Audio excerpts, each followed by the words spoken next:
Salut la compagnie, c'est Jules Melon. Et aujourd'hui dans Impro Ciné Critique, je vais vous parler d'un film d'animation des studios DreamWorks, sorti en 2011, Le Chapeauté, qui revient dans l'actualité ces derniers temps, puisque vous n'êtes pas sans savoir qu'une suite est prévue au cinéma ces prochains jours, Le Chapeauté 2, que je ne suis pas certain d'aller voir en salle. Je préfère prévenir d'avance, puisque je n'ai pas encore fait mon planning, et surtout j'aurai pas mal de choses à faire ces prochaines semaines, mais au cas où, j'ai eu envie de rattraper ce spin-off que j'avais déjà évoqué sur la chaîne sans l'avoir vu. Mais bon, c'était en mode escroc ciné-critique pour le fun, une petite blague enregistrée chez l'Endimanché du ciné il y a presque 3 ans.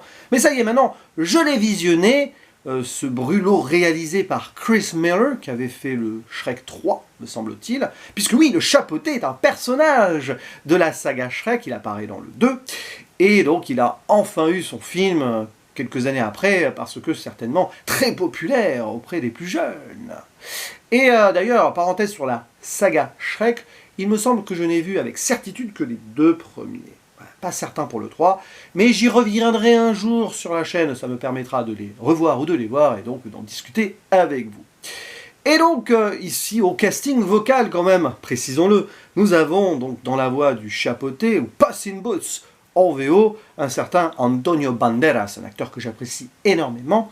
On retrouve aussi Salma Hayek qui joue la chatte Kitty Patte de Velours, mais aussi Zach Galifianakis, pas facile à dire, mais je me suis pas trompé, je crois, sur son nom, qui joue le pote du Chapeauté, mais qu'il avait trahi, mais ça j'y reviendrai dans le synopsis. Citons aussi la présence de Guillermo del Toro, oui, parce qu'il coproduit le film et il donne aussi vocalement de sa personne. En VF, pas forcément des noms très connus, bah si, quand même un.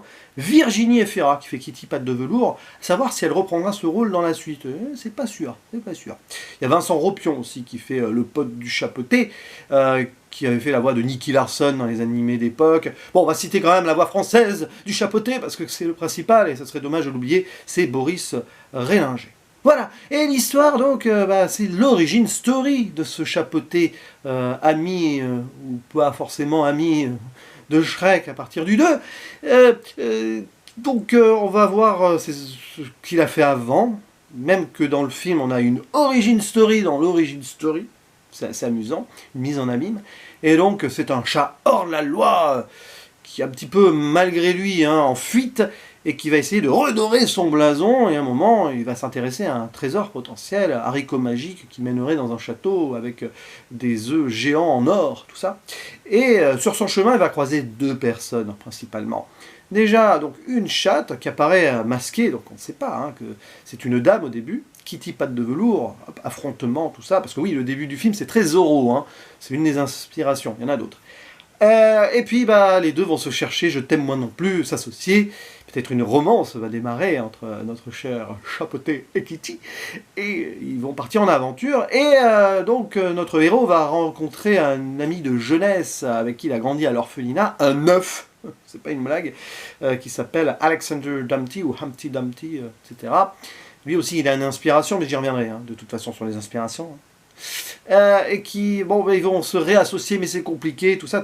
Tout ça pour donc trouver un trésor, mais au final, on sait que le trésor est ailleurs, notamment dans l'amitié, la réconciliation, jusqu'à cette finalité pour notre personnage œuf, sur laquelle je ne dirai rien ici, qui clairement file la métaphore et l'allégorie jusqu'au bout sur le trésor.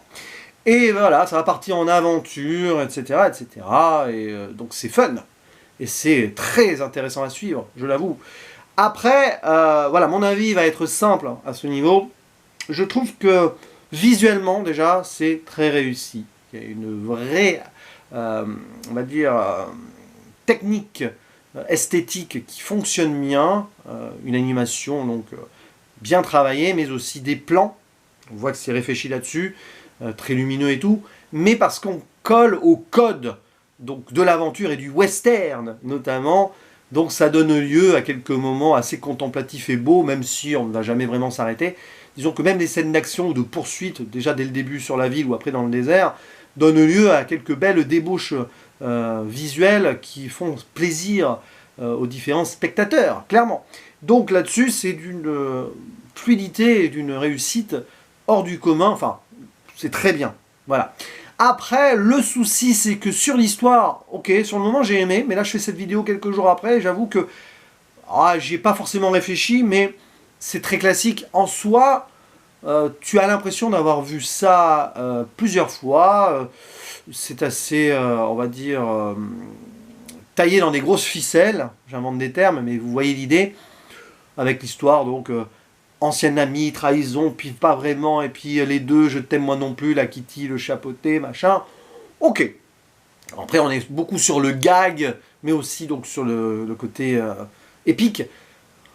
T'arrives au bout, tu te dis, ah ok, tout ça pour ça, mais pourquoi pas. C'est vraiment très axé jeunesse sur l'histoire, ce qui n'est pas un mal, mais cherchant personnellement peut-être un peu plus de profondeur à mon âge, je vous avoue que c'est très oubliable sur le fond, et que on peut questionner l'utilité de cette origin story, au-delà donc de l'aspect commercial. Après, ils en ont fait un bon travail visuel, donc ça sauve clairement les choses, mais voilà. C'est vraiment pour les fans absolus, ce film. Et n'étant pas un énorme aficionado de la saga Shrek déjà de base, parce que bon, mais j'avais bien aimé les deux premiers, hein, et a fortiori du personnage du chapeauté, voilà. Mais pourquoi pas. Après, c'est vrai que le film est assez noyé dans ses influences et dans ses inspirations ou ses références, clairement. Bon, déjà, le chapeauté en soi, évidemment, il y a une référence au chaboté. D'ailleurs, c'est assez amusant parce que ça aurait dû être le chaboté en français aussi. Mais comme à un moment il signe à la pointe de son épée, alors c'est pas Zoro, c'est Pos, d'un P qui veut dire Pos, forcément pour la VF, le chaboté ça aurait été bizarre, donc ils ont dû trafiquer le titre, le chapeauté, parce qu'il a un chapeau, chapeauté, donc voilà. C'est pour ça que je me suis posé la question avant trop de faire des recherches, j'ai dit ah d'accord, c'est pour ça en fait qu'ils l'appellent le chapeauté. Parce que techniquement c'est le chaboté. Ben voilà, conte de Perrault, tout ça, vous connaissez. Mais il y a d'autres influences de contes et de fables diverses. Il y a Jack et le haricot magique, avec ces histoires de haricots magiques possédés par un couple, là, Jack et Jill. Ok, le château dans le ciel géant, où il y a un géant qui vit. Il y a aussi cette histoire de poule aux œufs d'or, enfin l'oie aux œufs d'or, une fable d'Ésope qui a inspiré Jean de La Fontaine. Et puis il y a la comptine pour enfants avec Humpty Dumpty, Alexander Dumpty ici, avec cet œuf qui prend vie et qui devient un personnage capital ici. Donc tout ce gros mélange et melting pot de beaucoup de choses. Il y a même des petits clins d'œil à la pop culture cinématographique comme Fight Club, à un moment. Il y a clairement là c'est frontal, hein, on va pas chercher à cacher le truc. Et puis, ben, comme je le disais, ces films d'aventure, un peu à la Indiana Jones, ou bon, Zorro aussi, et évidemment les westerns avec ces codes-là, avec la musique qui va avec. Donc oui, ça fonctionne très bien, mais on ne sort pas de cela, selon moi, et ça donne une histoire assez banale, qui ne va pas forcément durer dans le temps et dans notre esprit, mais on passe un très bon moment sur le moment présent, et c'est ça qui est important, je pense. Par contre, la musique, oui, alors là aussi, elle est magnifique, la musique. Mais elle est dans les clichés du truc. Ça habille parfaitement les références et l'univers très référencé. Avec des compositions assez latino. Composées d'ailleurs, alors je vais prendre son nom, je crois.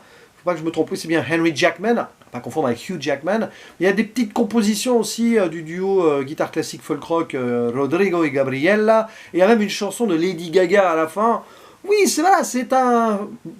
Clairement, on va pas dire ça de façon péjorative, mais un produit commercial, ce Passing Boat, ce chapeauté du coup, mais qui va quand même au bout des choses et qui, au-delà de son côté marketing évident, fonctionne et a une forme de sincérité quand même dans l'histoire qu'elle raconte pour divertir. Voilà. Après, pour aller dans les profondeurs, bon oui, à la fin il y a de l'émotion, forcément, mais c'est tellement attendu. Alors, peut-être pour le destin d'un des personnages, c'est peut-être sur le papier osé. Là oui, c'est là où d'ailleurs on file la métaphore et l'allégorie du trésor, c'est l'amitié jusqu'au bout, vraiment. Hein. Mais ouais, voilà. Bon, il y a des moments un peu, ouais, assez forts aussi avec Loi géante, que t'es kaiju, c'est peut-être pour ça que Del Toro l'a produit, puisqu'il fera un peu après Pacific Rim, dont je parle bientôt.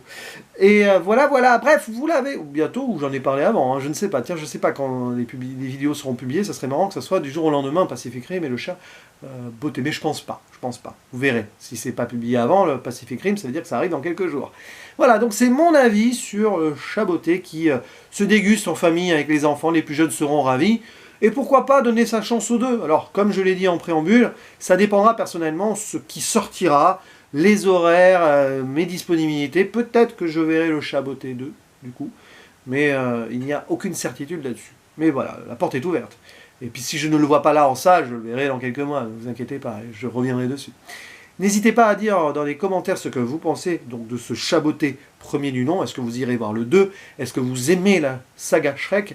À vous la parole. Quant à moi, il ne me reste plus qu'à vous dire à la prochaine. Ciao.